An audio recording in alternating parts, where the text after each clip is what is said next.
Olá, eu sou Alexandre Alves e esse é o Panorama, podcast da Escola de Comando e Estado-Maior do Exército, produzido pelo Observatório Militar da Praia Vermelha. Você ouve aqui temas ligados à defesa, aos conflitos bélicos, à geopolítica e à estratégia. Estamos daqui da Praia Vermelha observando o que acontece de relevante no Brasil e no mundo. Em uma manhã de sábado, no recente 7 de outubro de 2023, israelenses foram surpreendidos com a invasão de seu território pelo Hamas. Em resposta aos ataques que mataram mais de 500 pessoas, Israel declarou guerra contra seus invasores. E Benjamin Netanyahu, premier israelense, lançou a Operação Espada de Ferro, iniciando a sua ofensiva sobre a faixa de Gaza em 28 de outubro de 2023. A segunda edição do nosso podcast Panorama vai falar sobre o momento atual do conflito Israel-Hamas. E a nossa conversa de hoje será com o Major Salóis, do Comando Militar do Sul, que vai abordar o tema doutrina militar, e o professor Dr. Carlos Frederico, da Escola de Comando e Estado-Maior do Exército, que vai conversar conosco sobre o atual tabuleiro geopolítico mundial do conflito. E sem perder tempo, já vamos começar a nossa conversa perguntando ao professor Carlos Frederico. Apesar do conflito estar localizado no Estado de Israel, nós temos observado grande movimentação no tabuleiro geopolítico mundial. Qual a importância que a política tem sobre o conflito? Obrigado pela pergunta e uma saudação a todos que nos escutam. Há uma questão que precede esse conflito e que é estrutural na mudança, nas transformações geopolíticas que a gente está vivendo, que é essa ascensão econômica chinesa. Ela precede esse conflito, mas é ela que faz movimentar o tabuleiro mundial, porque a China passa a ser o maior parceiro econômico de diversos países, entre eles o Brasil.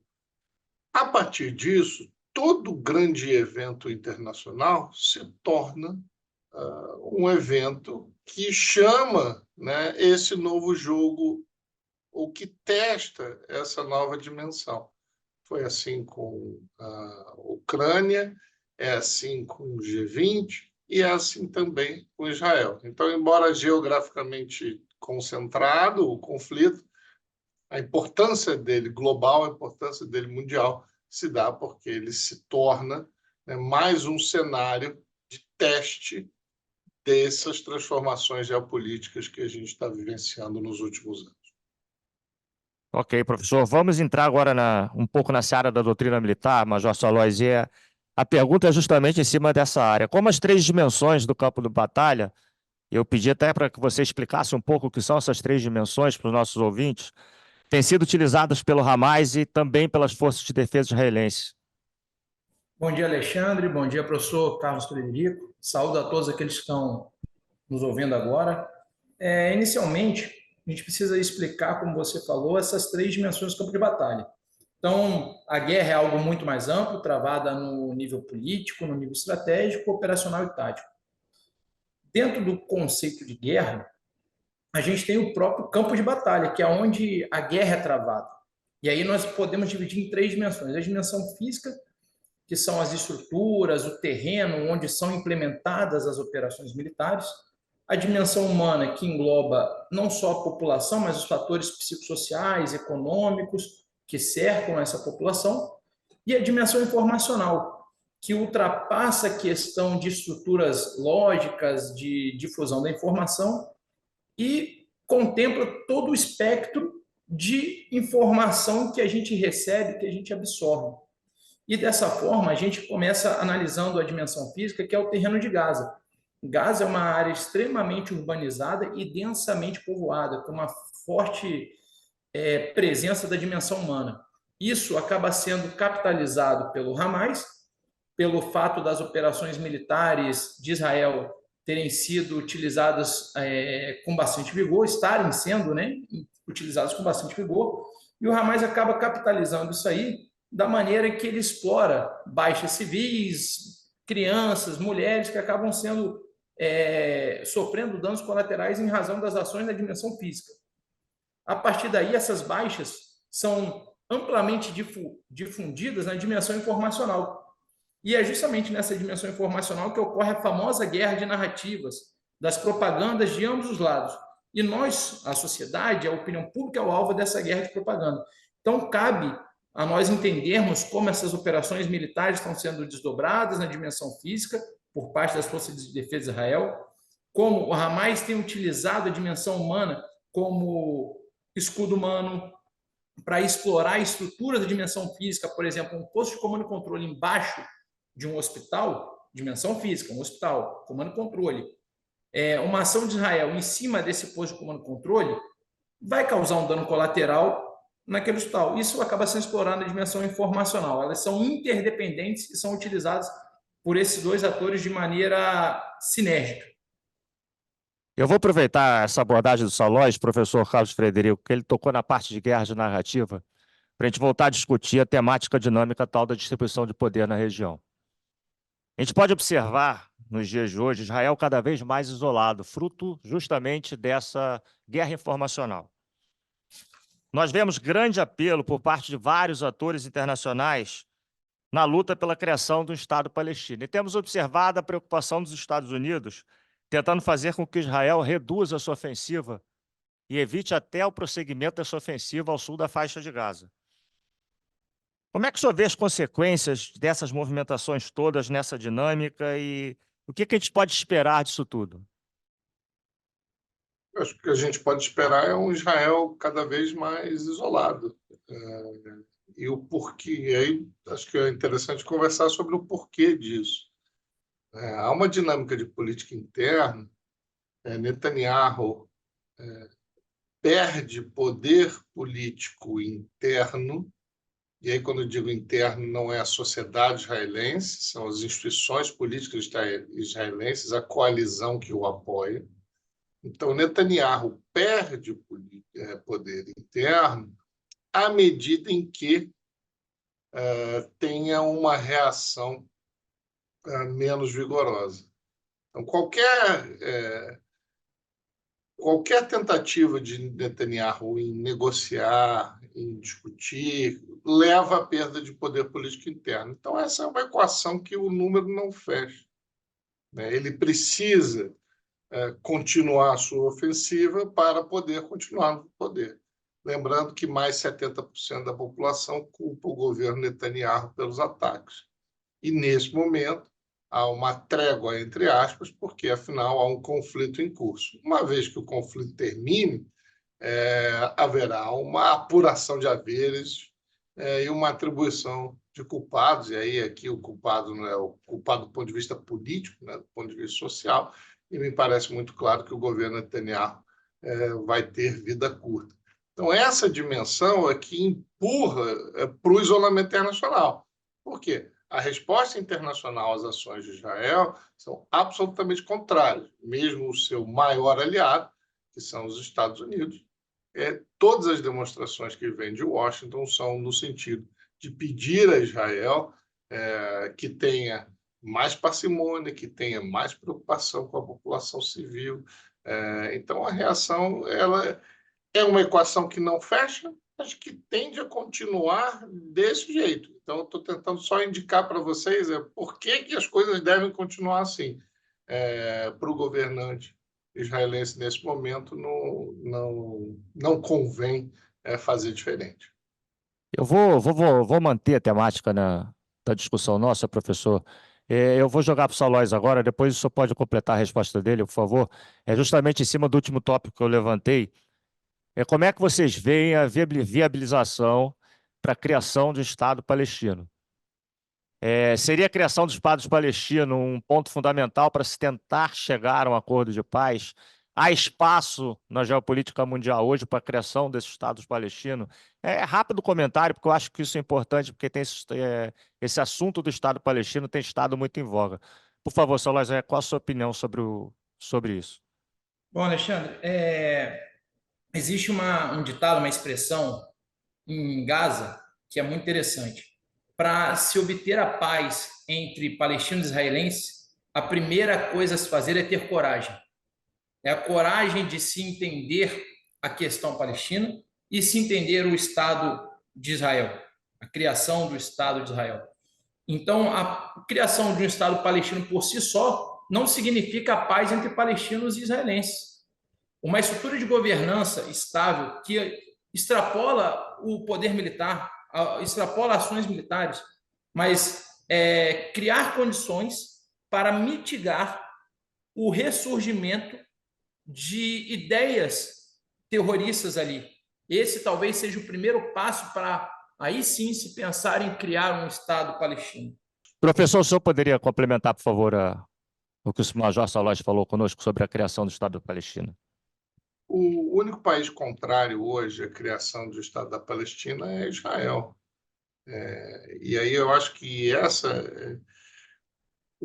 a mais importante informação dos últimos tempos é que mesmo o governo americano fala hoje claramente, voltou a aparecer, ao que aparecia em Clinton e depois parou de ser discurso da política externa americana e voltou a aparecer a criação do Estado da Palestina como uma necessidade.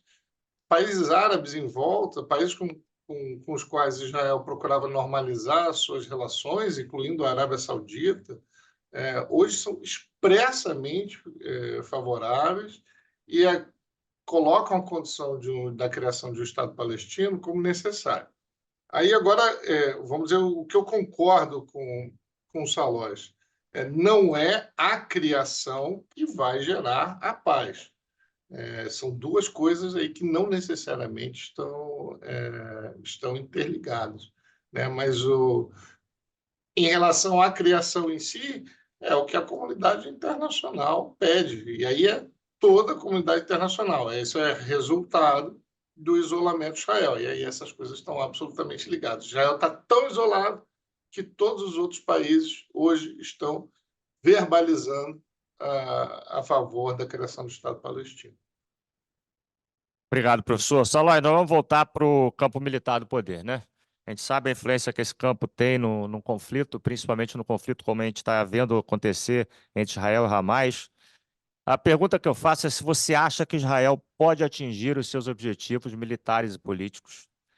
E uma outra pergunta, a gente pode afirmar que o Hamas pode ser considerado uma força regular clássica? Porque aí a gente começa a assistir uma guerra entre o Estado e uma força regular, e não uma guerra entre dois Estados.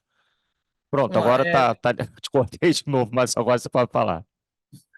Quais são esses objetivos? Então, o primeiro-ministro israelense, Benjamin Netanyahu, ele deixou muito claro: eliminar o Hamas, destruindo as suas capacidades militares, sua governança e fazer todo o possível para recuperar os reféns. Nós já passamos 5 meses de guerra, o Hamas continua existindo, a ideia do Hamas continua existindo, o movimento de resistência islâmica continua existindo, e ainda existe cerca de 100 reféns, 130 reféns, alguns já devem estar mortos. E, ao que se parece, 5 meses depois, um poder militar extremamente superior de Israel sobre o Hamas, Israel ainda não conquistou seus objetivos.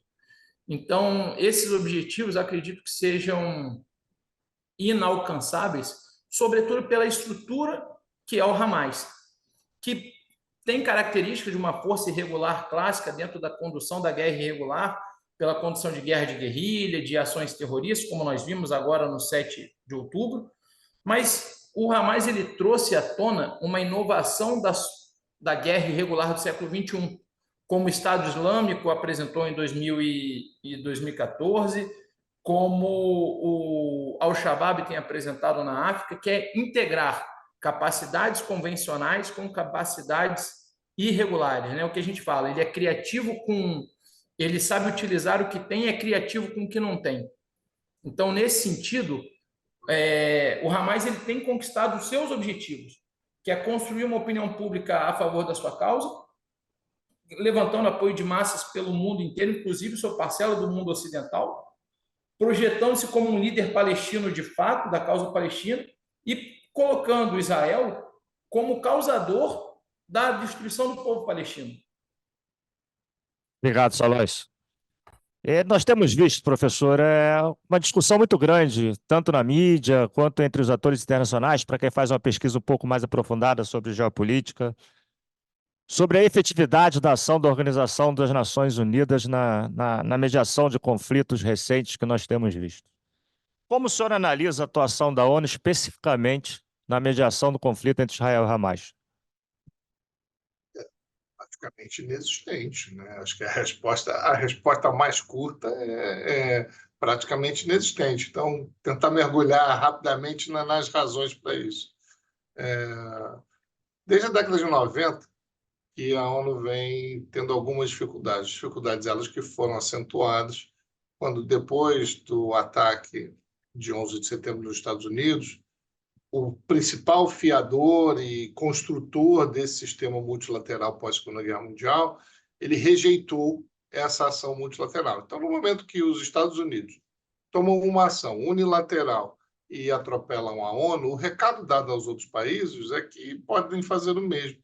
E a gente está vivendo isso há mais de 20 anos, e a ONU hoje vive um período assim,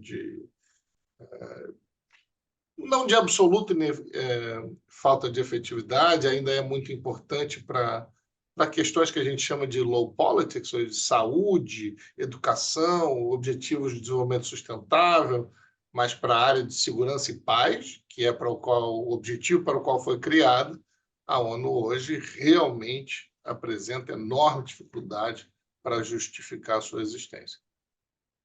Obrigado, professor. Nós vamos chegando ao final já, e a gente sempre costuma terminar o nosso podcast com o que a gente chama de a pergunta do milhão, né? E no caso aqui são duas: fazermos previsões de futuro com base na análise dos dados que nós temos no presente até o momento. E eu vou dirigir essas duas últimas perguntas aos nossos dois convidados. Vamos começar as respostas pelo Major Salóis, depois o professor pode fazer o fecho. Como é que os senhores vislumbram o desenrolar do conflito? O que se faz necessário para que a gente consiga caminhar rumo a um acordo de paz entre Israel e Hamas? Salóis, está contigo. Vamos lá, de fato uma pergunta aí de $1 milhão. Mas vamos lá. Se a gente olhar para o passado, tentar entender essa intricada tapeçaria que é o Oriente Médio, né, e as alarmantes incógnitas que o futuro nos traz, um cenário concebível seria mais do mesmo. Israel continuar numa guerra, agora sobretudo terrestre, na faixa de Gaza, já está chegando perto de Rafah, com as suas ações militares, com intensidade um pouco mais diminuída e caracterizando um conflito prolongado, né? Com uma série de riscos para o Estado de Israel, podendo ainda envolver Hezbollah no norte de Israel, num conflito interno. Um segundo cenário, mais assustador, que tem se configurado, é a repercussão de uma guerra regional, envolvendo outros atores além só de palestinos e israelenses. E o terceiro cenário seria a paz, mas para que isso estabelecesse talvez mudanças na estrutura política de Israel e, sobretudo, o entendimento que a paz não é alcançada somente com a aplicação pura e simples do poder militar, que é o que a gente está vendo Israel fazer. Então, professor, o senhor concorda com o Salóis? 1 minuto para a gente poder fechar o nosso podcast. Não é nem a pergunta de $1 milhão. $1 milhão é muito pouco para essa pergunta. Mas vamos lá. Não haverá paz enquanto Benjamin Netanyahu estiver no poder e o Hamas controlar as ações políticas do território palestino. Então, acho que eu começo por aí. Novos líderes são necessários. E como fazer isso? Pode vir uma influência externa, principalmente dos Estados Unidos nesse sentido. Se o conflito se estender até outubro, em outubro tem eleições americanas, e aí temos que ver se Biden continua, se Trump entra, e aí ver qual o novo cenário que se configura. O caminho para a paz hoje passa por Washington. Não há lideranças locais hoje capazes de conduzir nenhum tipo de processo de paz. Obrigado, professor. Nossa segunda edição do Panorama termina aqui. Gostaríamos de agradecer aos nossos dois convidados e a audiência dos nossos ouvintes. E se vocês quiserem saber mais sobre o conflito Israel-Hamas, basta acessarem o site do Observatório Militar da Praia Vermelha. Este é o Panorama, o podcast da Escola de Comando Estado-Maior do Exército.